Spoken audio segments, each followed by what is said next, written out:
देखिए, अब इतना दूर उनको बुलाया गया है उनके पक्ष में बोलने के लिए, तो बोलना ही पड़ेगा, कुछ तो बोलना पड़ेगा। बट उनको भी पता है मैं क्या हूँ, अच्छे से जानते हैं वो मेरे को बहुत करीब से, तो जानते हैं कि मैं है ना किसी का एजेंसी मतलब नहीं ले पाऊँगा, मुझसे नहीं होगा। इसी का तो लड़ाई था वहाँ भी, मैं किसी का एजेंट बनने को तैयार नहीं था, तो वो तो आदमी नहीं बदल जाता है।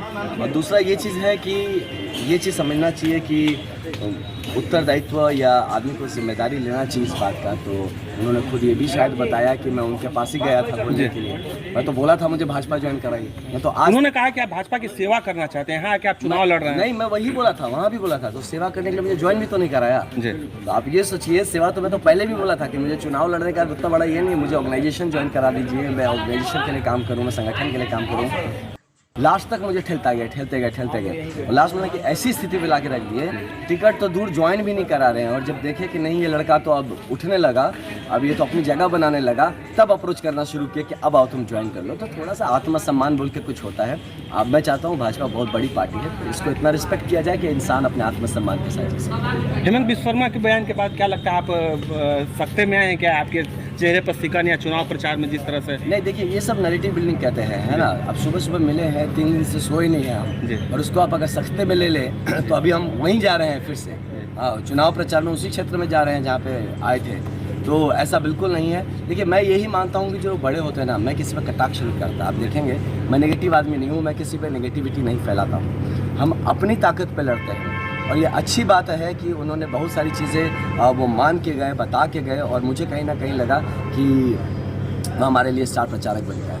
आपके ऊपर आरोप लगा कि आप तेजस्वी से लालू यादव से दिन में टेलीफोनिक बात करते हैं, फ़ोन की जांच होनी चाहिए। देखिए, वो भी मुख्यमंत्री हैं, यहाँ पूरा होम डिपार्टमेंट है, क्यों नहीं जांच करते हैं?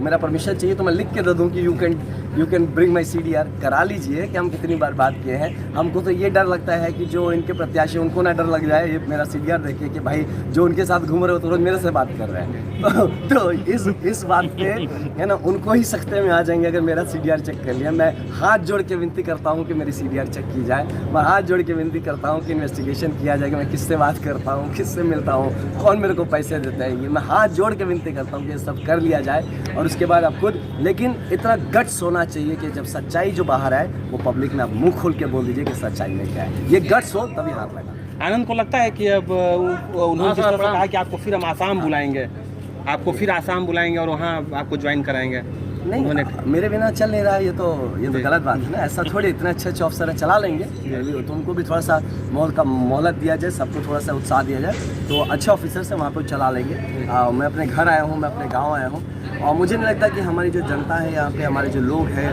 वो है ना, उनको भी उनका बेटा वापस मिला है, तो ये क्यों जाने देंगे, है ना। और प्लस कोई भेड़ बकरी तो है नहीं ना, कैसे उठाए गोदी में टांगे लेके चल दिए, ऐसा नहीं है ना। आनंद की लड़ाई किस पार्टी से है? मेरी जैसे मैं तो फिर बार बोला, मैं लड़ाई करने ही आया हूँ, मैं तो ये बनाने आया हूँ, मैं गड्ढे थोड़े खोद रहा हूँ, मैं ब्रिजेस बनाने आया हूँ। हम किसी पार्टी से नहीं लड़े, हम बक्सर की जो हमारी मतलब एक किस्मत, जो एक बदकिस्मती रही है इतने सालों से, उससे लड़ाई है हमारी, कि हम अपनी बदकिस्मती से लड़के उसको एक बेहतर किस्मत, एक बेहतर तकदीर देने के लिए आए। पूरे उल्लास के साथ आप चुनाव प्रचार कर रहे हैं? हम बहुत उल्लास में हैं, बहुत कॉन्फिडेंट है हम लोग, और मैं आपको ये चीज़ लिख के दे सकता हूँ कि हम जीत रहे हैं, इसमें किसी को शक नहीं होना चाहिए। सुन लीजिए पूरी बात, ये जितना चीज़ चल रहा है, आप सोचिए कि निर्दलीय प्रत्याशी के लिए इतना चीज़ चल रहा है, आपको इससे संकेत समझ में नहीं आ रहा कि क्यों हो रहा है, क्योंकि हम जीत रहे बॉस। और दूसरा मैं बता दूं, ये जो एजेंसी की बात कर रहे हैं, तो देखिए हम जो हार रहा हो तो हार रहा है, वो तो मान लिया कि हार रहा है, तो मेरे नाम का आदमी खड़ा कर दिया गया। ये सब क्यों किया गया? पहले के उनके स्टेटमेंट आप उठा के देखिए भाई साहब के, कि वो उनके मित्र है, जिस पार्टी का मुझे एजेंट कहते हैं, उनकी अपनी मित्रता उन्होंने पहले आते ही बता दिया था कि मित्रता है। और उनको जब पता चल गया मैं जीत रहा हूँ, तो अब उनका मित्र हार जाएगा, तो मेरे नाम का आदमी खड़ा करके मुझे हराने पे लगे हैं ताकि आगे की जीत जाए।